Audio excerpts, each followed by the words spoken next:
సంగారెడ్డి జిల్లా పుల్కల్ మండలంలోని గొంగులూరు గ్రామంలో శ్రీరాముని కళ్యాణం. గొంగులూరు గ్రామంలో శ్రీరాముని కళ్యాణం ఘనంగా నిర్వహించారు. అందుకు శ్రీరాముని కళ్యాణం హనుమాన్ గుడి వద్ద నిర్వహించడం జరిగింది.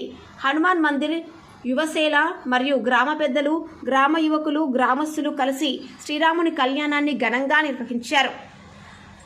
రామచంద్రారెడ్డి, ఆలూరు బ్రహ్మానందరెడ్డి, రామకృష్ణారెడ్డి, ఆలూరు నరసింహారెడ్డి, జయరామరెడ్డి, రవికాంత్ రెడ్డి, నారం మల్లికార్జున్, వీర్ శెట్టి, గొల్ల శ్రీనివాస్ యాదవ్, అంకం ఆంజనేయులు, మైపాల్ రెడ్డి, ఎర్రగుల్ల భిక్షపతి, పుట్టి బాలరాజ్, కటికే రాజు, పుట్టి నాగరాజు, అంకం దశరథ్, హౌస్ అలీ, టక్కప్ప, నాయకవాడి నాగేష్ గౌడ్, పుట్టి భిక్షపతి, పుట్టి శంకరయ్య, నాయకవాడి గోపాల్ గౌడ్, బోయిని రాములు, నారాయణ గౌడ్, వెంకటేశం గౌడ్, అందులో ముఖ్య వ్యక్తి బిచ్చుకుంద అప్ప, శిష్యుడైన పట్టొల్ల బస్వారెడ్డి ముఖ్య అతిథిగా పాల్గొని శ్రీరాముని కళ్యాణం విజయవంతంగా ఘనంగా నిర్వహించడం జరిగింది. Sangareddy district reporter B Samuel, Drishyam news.